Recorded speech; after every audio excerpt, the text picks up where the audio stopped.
글은 문자잖아요. 24글자? 쉬워요. 되게 빨리 외울 수 있고, 근데 한국어 같은 경우는 언어니까 어려울 수밖에 없고, 외국인한테 이제 감자탕 먹으러 가자 하면은 포테이토 숲이라고 하면 안 되는 그런 상황이고, 감자탕도 사실 감자가 많아서 감자탕이 아니잖아요. 안녕하세요. 저는 러시아에서 온 에바라고 합니다.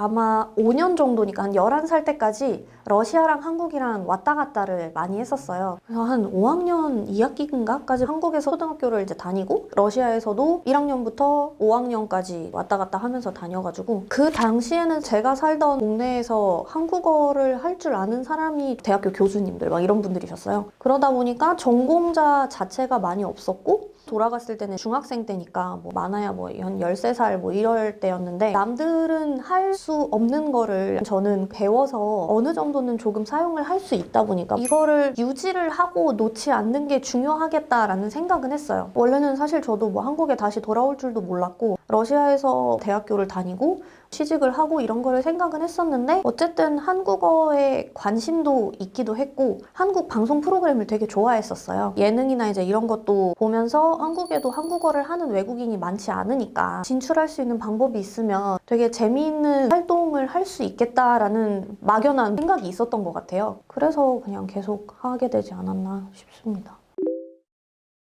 아무래도 제일 두드러지는 건 경어법. 사실 러시아어도 존댓말에 해당되는 버전들은 있어요. 아무래도 한국어만큼 체계 자체가 복잡하지는 않은 것 같아서 소위 말하는 반존대, 존댓말도 습니다가 있고 이에요가 있고 이런 부분들, 아니면은 사물 자체를 밥이 아닌 뭐 진지 뭐 이런 경어법에 해당되는 어휘가 따로 존재한다거나 이러지는 않으니까, 러시아어 같은 경우는 그런 부분들이 되게 다른 사람한테 말을 할 때 사람과의 관계를 많이 신경을 쓰는 문화구나라는 거는 조금 있었던 것 같아요. 그게 조금 신기하기도 하고 지금도 계속 신경을 써야 되는 부분이기도 하고, 그 문화가 제일 두드러지는 게 아닌가 싶습니다. 일단 나눠야 되는 게, 한 글은 문자잖아요. 24글자?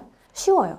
되게 빨리 외울 수 있고 복잡한 필기체가 없고 네모, 세모, 동그라미, 막대기 뭐 이런 느낌이니까 쉬워요. 근데 한국어 같은 경우는 언어니까 어려울 수밖에 없고, 표현들도 한자어까지 이제 들어가 버리니까 더 깊은 내용을 파악하기는 조금 힘들긴 하죠. 통역이나 번역을 하다 보면 동음이어들도 되게 많고, 제가 했던 것 중에서도 농담이라는 단어가 놀면서 장난치는 농담 그게 아니라 짙고 옅은 그 색감을 나타낼 때도 농담이라고 하더라고요. 그런 부분들을 사전을 찾아가면서 배워야 되는 부분이고, 한국은 신조어도 되게 빨리 생기고 일상생활에서 사용되지 않는 어휘의 수가 너무 많으니까 그러다 보니 너무 어려운 부분인 거죠.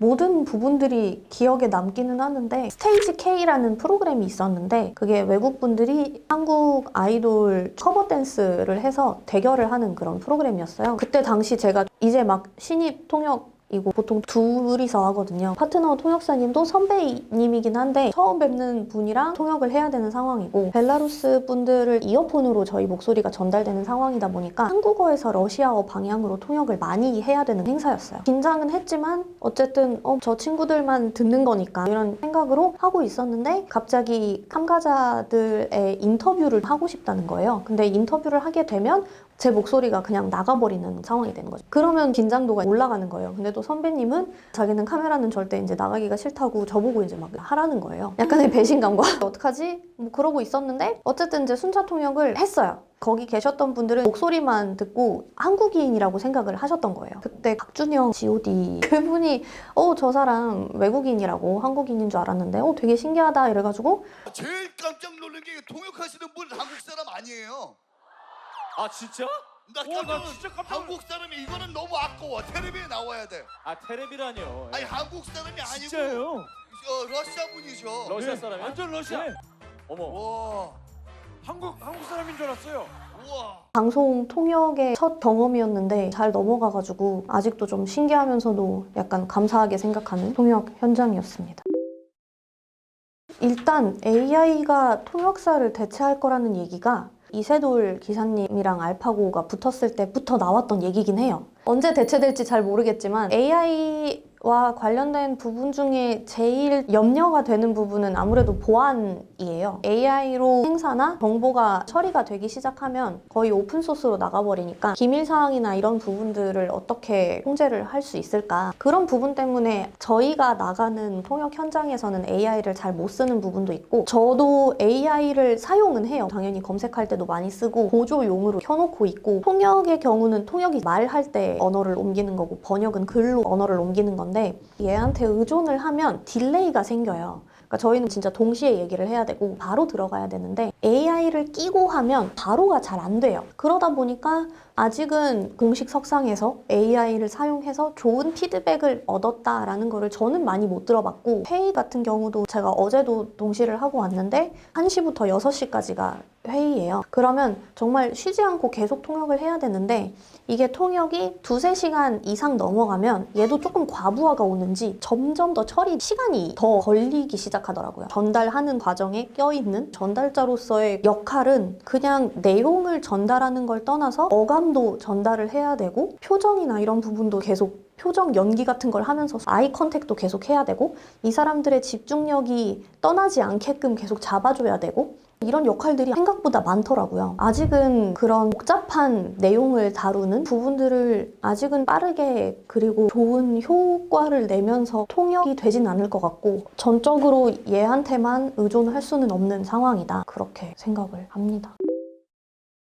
러시아어도 그렇고 한국어도 고유의 표현들이 있기는 한데 감자탕도 사실 감자가 많아서 감자탕이 아니잖아요. 외국인한테 이제 감자탕 먹으러 가자 하면은 포테이토 숲이라고 하면 안 되는 그런 상황이고 최근에 동화 번역을 했었는데 거기에 갸웃거리다가 있는 거예요. 근데 사전에 갸웃거리다를 치면 안 나와요. 그게 딱 동사로 응? 이런 느낌이잖아요. 그거를 다른 말로 다시 처리를 해가지고 주저리가 되는 그런 상황들도 좀 있고 사실 시발점은 되게 쉬워요. 차라리 시발점은 나은데 초읽기에 들어갔다 이런 거 있잖아요. 최근에도 학생이랑 수업을 하면서 고령화가 초읽기에 들어갔다 이런 식으로 나왔었어요. 초읽기가 뭐냐? 왜 초를 읽냐? 번역을 하다 보면 형태에 집착을 하게 돼요. 그 형태에서 벗어나기가 너무 힘드니까 초읽기에 들어갔다도 들어갔다를 계속 쓰고 싶은 거예요. 직역이 아닌 차라리 설명하듯이 이런 상황에서 애기가 뭐 이러고 있을 때 우리는 이런 표현을 쓴다라는 게 바로 오지 않고 그냥 갸웃거리다. 일단 사전에 넣어보자. 이렇게 돼버리니까 그게 항상 헷갈리는 부분이고 집착하게 되는 부분이고 깊이 몰입해서 보다 보면은 그 텍스트의 형태에서 벗어나기가 힘들다. 그런 부분들이 있죠. 영화 번역이나 이런 쪽은 생각을 해보신 적이 있어요? 자막 번역도 해보긴 했었어요. 고려인과 관련된 재외동 부분들에 대한 한국 여자 감독님의 영화가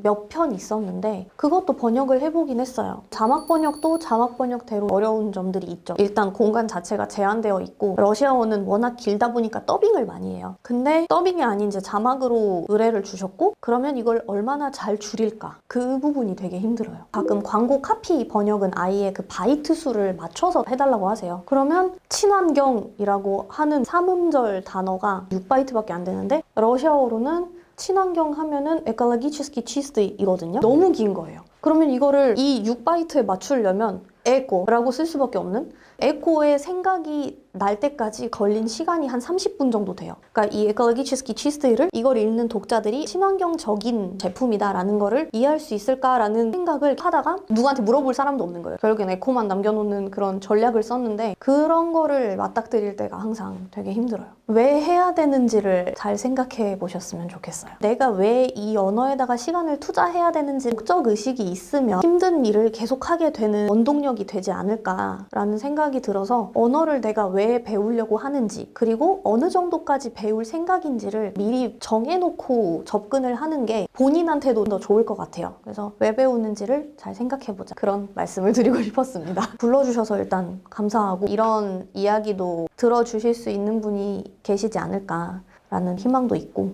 그래서 저는 너무 재밌었습니다.